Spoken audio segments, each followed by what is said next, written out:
આ સંગનો પ્રભાવ જો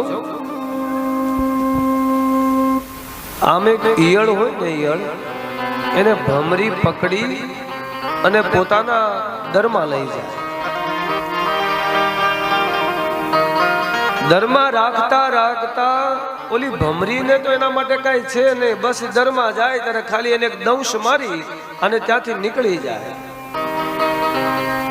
પણ ઓલી ઈયળ છે એ રોજ ભયમાં ને ભયમાં ઓલી ભમરીનું સ્મરણ કરે છે કે ક્યારે ઓલી ભમરી આવે ને ક્યારે મને ડંખ મારશે. એ ભયમાં ને ભયમાં પણ ભગવાનનું સ્મરણ થાય છે. ભગવાન એટલે કે ઓલી ભમરી છે તે